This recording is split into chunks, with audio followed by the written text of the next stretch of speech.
Welcome back, Jets, Mets, and regrets. Jason, I feel like it's been a long time, brother. How you doing?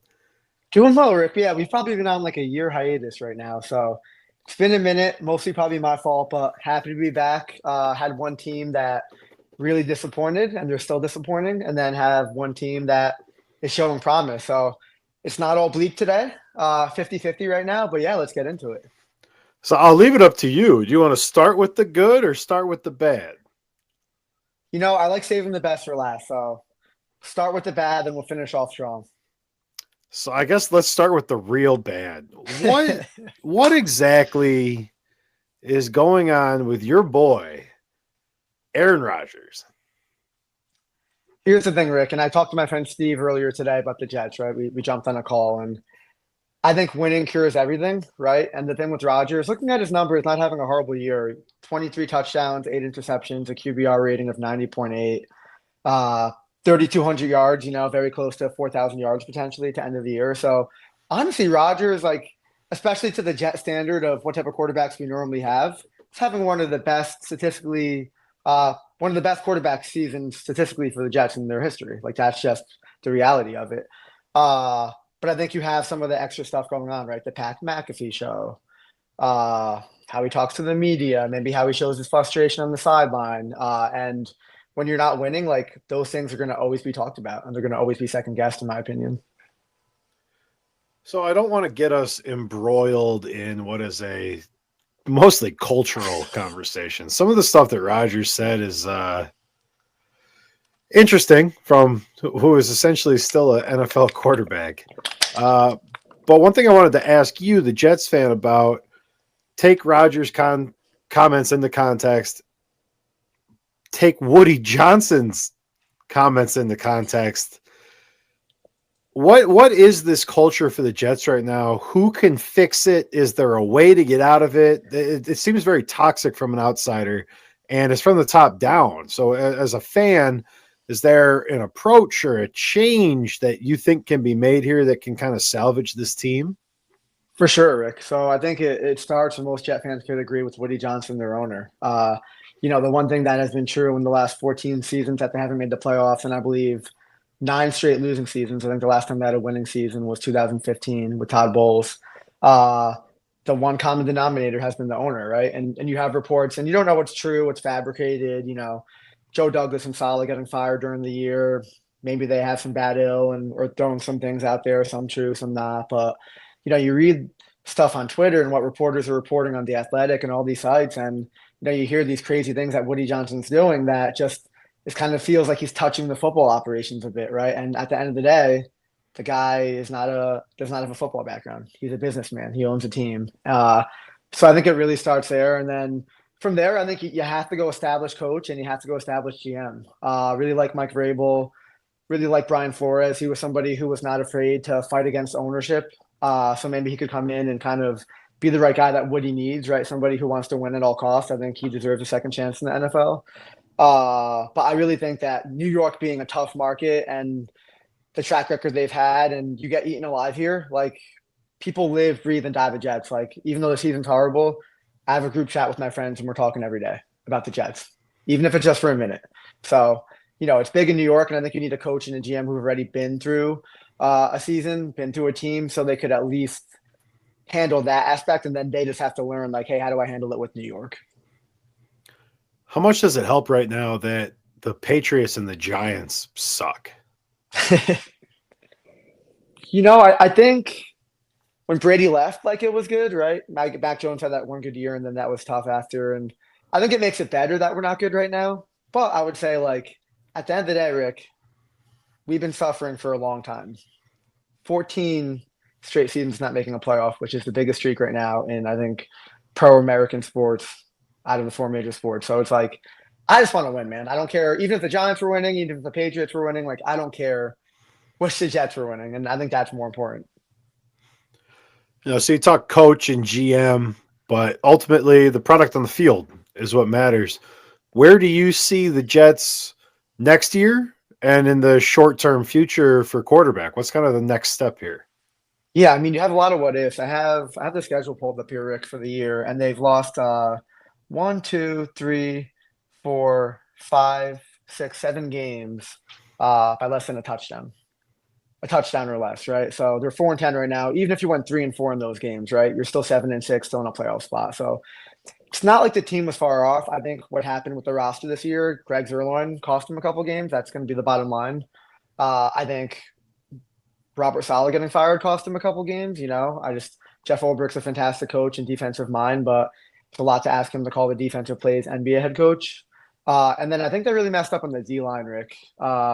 He had guys like JFM, John Franklin Myers, homegrown guy, or not homegrown completely, but made his name with the Jets after the Rams got rid of him. And he was a staple in that D line, and he was great at stopping the run. And Jermaine Johnson, one of their best defensive linemen, who's not only a great pass rusher, but also against the run, right? He gets hurt out for the year, and then JFM leaves, and then you try to replace all of that and Bryce Huff as well, who went to Philly, with Reddick, right, who didn't even play, and now he plays, and he's obviously not in shape, not motivated, whatever it might be. So I feel like the kicker and defensive line was really where they messed up. And then I think they need to establish a running game. I think sometimes we're too one-dimensional. You have Braylon Allen, you have Breece Hall. You got to feed the rock. But to address your question on quarterback, depends, I think, on where they draft and who the new GM and coach are, and if they feel like there's a guy they could go get. Would love Rodgers to potentially be back one more year and to maybe mentor that next quarterback. He has made comments that he will be willing to do that. But I think anything at this point is on the table. But I still feel like the roster is talented. At the end of the game, it's about wins and losses, but I feel like they do have a talented roster on paper and guys who have proven it before, not just having an off year this year, like they've been good in the past. So I want to stay on quarterback for just a second. Assume the Jets have a top 10 pick. Is there a rookie quarterback you like or feel like could fit with the personnel that you already have? Obviously, without a coach and GM, the system question is kind of out of it. But with the personnel the Jets have under contract right now, is there a rookie quarterback you think could kind of plug in and be successful within the next 2 to 4 years? I'm going to say no, just because the Jets' track record of drafting quarterbacks recently has just been bad, right? Or bad on their team. Like, they've been proven time and time again that they're not capable of developing a quarterback. But obviously you have some prospects out there. I'm going to have to do more homework. I know you're the college guy. I'd love to pick your brain on who you like coming out. But, you hear Cam Ward, you hear Shadir. I've been watching some mocks, and some are actually having Shadir right now go first. But, you never know what's going to happen until a couple weeks before sometimes, right? Those things are always changing. The boards are always changing.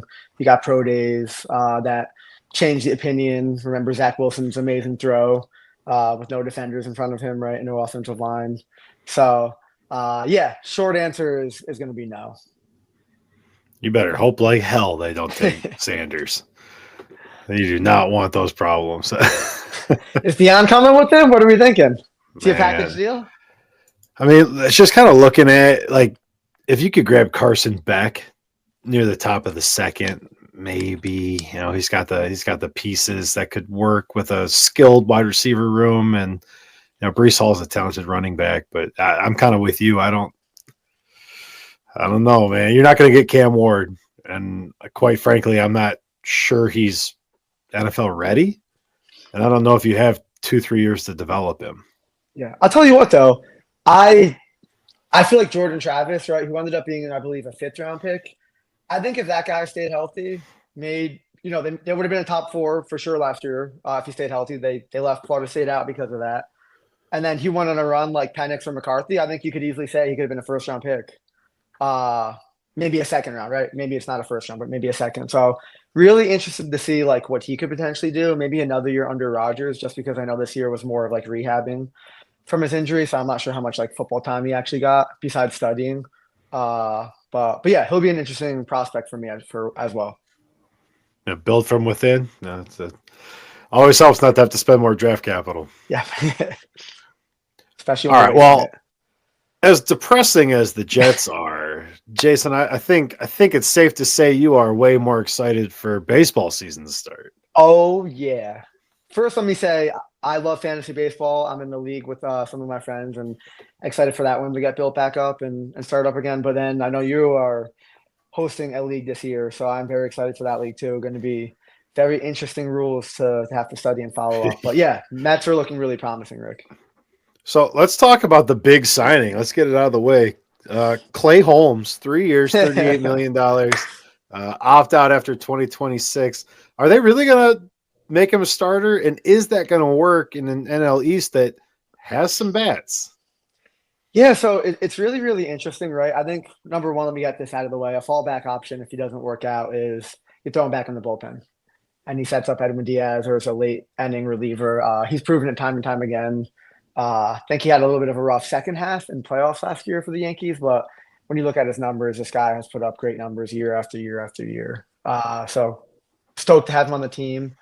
I actually watched his press conference last night, his introductory press conference. And, the things I know is that David Stearns last year, whether it was Sean Manaea, Jose Quintana, Luis Severino, like he's been able to get these guys who maybe were hurt or haven't performed as well as they can and have been able to mold them into better pitchers. So I think you gotta feel good that you saw that track record last year. Now he's not going to hit on all of them, but can he hit on one of them? Can he hit on two of them? So I think you have that going for you if you're Clay Holmes, and then the way Clay Holmes talked is number one, like he wants to pitch as many innings as he possibly can. He said in his press conference, the Mets said there's no limitations if everything looks well. Like he wants to pitch 160, 170 innings this year. Like that's why he wants to be a starter. Is he wants the ball in his hands as much as he can. Which you got to respect, and you got to respect the mentality too that he kind of had, talking about that, wanting to pitch. Seems like he's going to reach out to guys who made the switch this past year. I know Seth Lugo is a great example of somebody, Michael King. So he's going to reach out to those guys. So yeah, it'll be really interesting, Rick. But I think again, you have that fallback plan as a reliever, and 3 years, $24 million for potentially, lockdown reliever. I think it's pretty good in this pitching market right now. Yeah, obviously Severino leaves. They also signed Frankie Montas. I feel like from a staff standpoint, they have the pitchers they need. It's just who's going to do what job. Who do you kind of see coming out as this long setup guy with all these arms that they have? I don't think you run out 6 starters. So do you have any sense of what the middle of the pen kind of looks like and who might fall into that role? Yeah. So David Stearns actually came out and said that they will be using a 6-man rotation.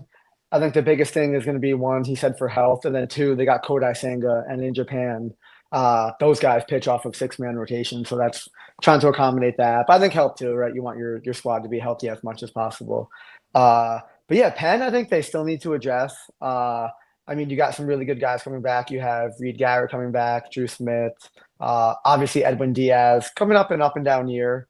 The Daniel Nunez pitched phenomenally last year. He'll probably be somewhere in the middle there. Jose Butto is an interesting option. They used him as a starter sometimes when needed, and a multiple ending reliever. And then like you said, with the starting pitching, they signed Frankie Montas. They signed, I got to look up his name again, some guy Danning, I think, as well today or yesterday. But I think those, I was telling my friends, I think those are depth pieces, right? I think they still need to go out, and you got Senga. David Peterson pitched phenomenally last year, and he's going to be a number 2 or number 3. Griffin Canning they just signed today. Griffin Canning, but yeah, he's a back end guy. He's a number 6 and number 7. They still have Tyler McGill back there. So, but I think you need to go out. They just met with Sasaki today. I think he's going to be a player. Potential to flop, potential to be the next ace in Major League Baseball, right? So. You're going after him. You hear names connected like Corbin Burns, right? Maybe Walker Buehler on a low year, high AAV deal. So I still think if you're the Mets, like you have to go out and get somebody.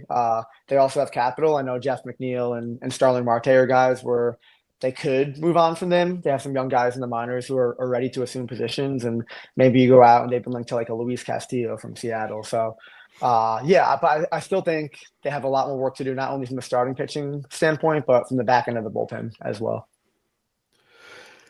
I think that's all the major signings that the Mets have made. I can't think of anything else. Jason, go ahead and talk about the richest man in baseball.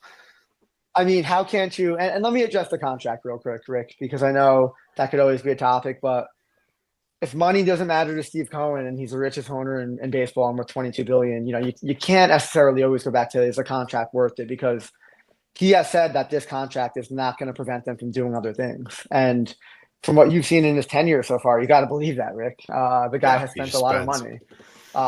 He gave Verlander and Scherzer $42 million AAVs or 45, around that range. This guy wants to win. And you got to love that as a fan. So, from that standpoint, I think you get one of the best hitters in baseball, right? You look at a team like the Yankees, and not to knock them, but a team that hasn't been able to make it to the World Series since 2009. And we could all agree the biggest move they made last offseason was trade for Juan Soto, and they got there, right? And when you look at the Mets offense last year, and I got some numbers pulled up, and I think OBP is a good indicator of if you're a good team or not. Just looking at the teams who were top 8, Mets were number 8, but then you have within that Houston, San Diego, Philly, Milwaukee, Yankees, Dodgers, D-backs, pretty much all playoff teams, or a team that almost made the playoffs, right, with the D-backs is ran, one game behind. Mets offense was phenomenal. And even in the playoffs, they got tons of contributions. Mark Vientos, a young budding star. Obviously, you love Lindor. I think Alonso will be back. So you think of like all those guys they had, and now you're adding Soto. Like, that's just making the offense that much lethal. And then being able to compete with a team like the Dodgers, right, who run out Ohtani, Betts, and Freeman, and then even throwing in last year like Teoscar Hernandez, who was amazing. But yeah, I think it's huge. The guy has had a 400 or above on base percentage every year since he's come into the league. He's elite at getting on base. He's a power hitter.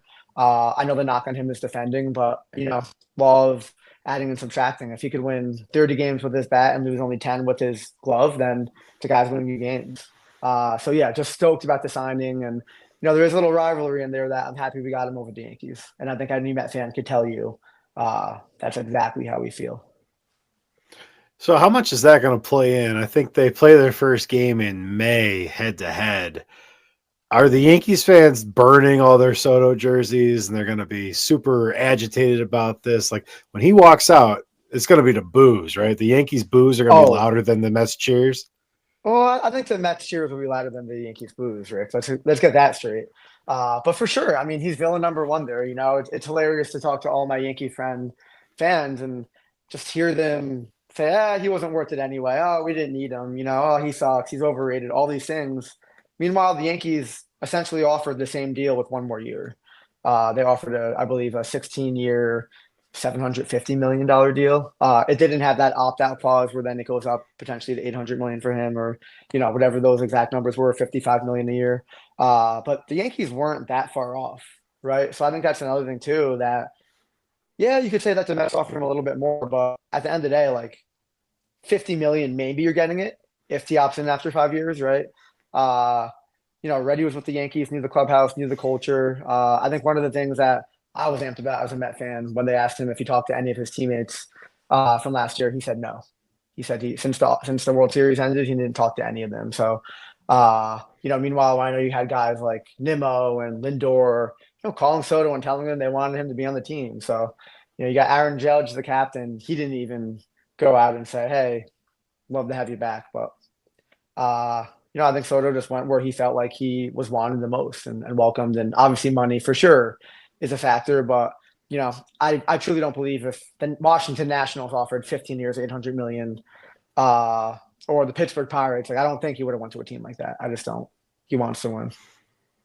If the Pirates offer somebody 15 years, $800 million, we're in bizarro land. That is not real world. Well, you know what's crazy? Talking about Luis Severino before, that's the biggest contract. 3 years, $67 million. It's the biggest contract in Oakland A's history. Like, what the hell? You got to think moving to Vegas, they're going to spend money eventually, right? Like, that's the whole point of the move. I couldn't get amped up to play in a single A park. Yeah. For half the game. Well, not even half the games because they're playing some of the other ones elsewhere. So I don't understand it. But obviously, huge things for the Mets here. The expectations have to follow. Obviously, coming off a really good year, but an NL East that is still one of the best divisions in baseball. What do the Mets have to do in 2025 for you, Jason, Mets fan, to call it a successful season? Yeah, I think to you go out and get Soto, and again, I think there's going to be more deals to come. This is indicating they want to win now. They want to win the World Series right now.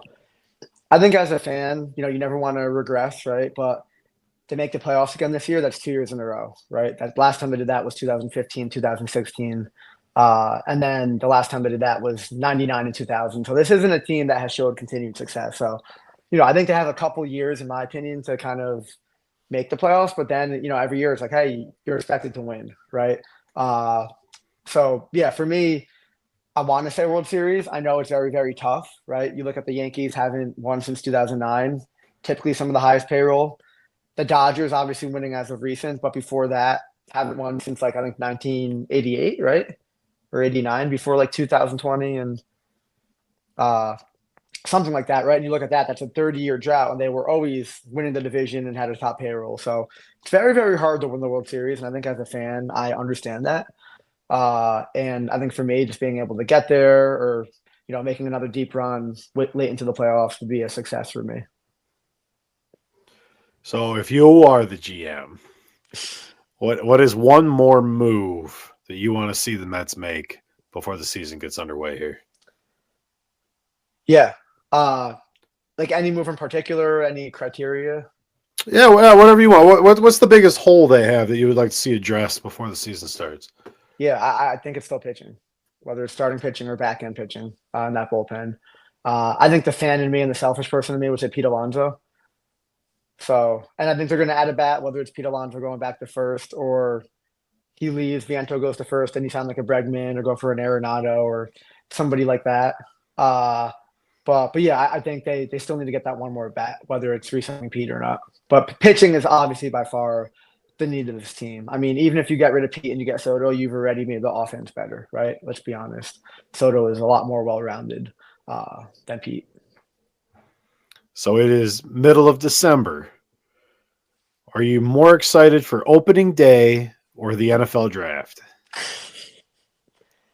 I'd say opening day. While I am a fan of mock draft, Rick, for the last 14 years and 9 losing seasons, but the Jets, in my opinion, I'm starting to get to that point in my fandom where it's like, I don't think they're going to be good until they prove me otherwise, right? Because that's all they've done. Why get hopes up if even with a Hall of Fame quarterback they can't do it? But yeah, I think right now, the future of the Mets is really, really exciting, and I'll be excited for the draft. I truly will, but not more than opening day. Definitely not more. Jason, the floor is yours. Do you have anything else on the Jets or the Mets? Just want to say, Rick, while I don't have much regrets in life, I do regret being hyped about this season for the Jets. And again, what can go wrong will go wrong. I regret buying an Aaron Rodgers jersey. I don't That's regret. Fair. There's a bunch of Packers fans that feel that way too. Yeah, maybe they'll like that. Jordan Love's looking good, right? Well, Jason, my regret. Those are my regrets, man. My regret is that we need to do a show more than once a year. So we'll get on that. I am committed to doing it more than once a year. We will need to get John and Steve back as well. I'm not sure full time, but maybe if they're willing to even part time, come on the show. But yeah, I think we have a lot to talk about in the months leading up to the end of the season, the off season. I'm sure the Jets off season will be very, very interesting and fun with the coaching search and GM search and quarterback. Who's your quarterback, like you said, and then obviously the Mets on opening day. So we're going to have a lot of info each and every week, each and every month, and I'm looking forward to it. Absolutely. I think that with all the East Coast media bias that's out there, we don't have enough Mets and Jets talk here on the West Coast or on YouTube in general.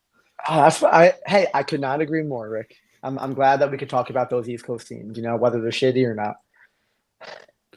Hey, if you haven't played our new game, Chain Link, make sure you do so. The link is in the bio. And Club 602 has a bunch of new projects coming out.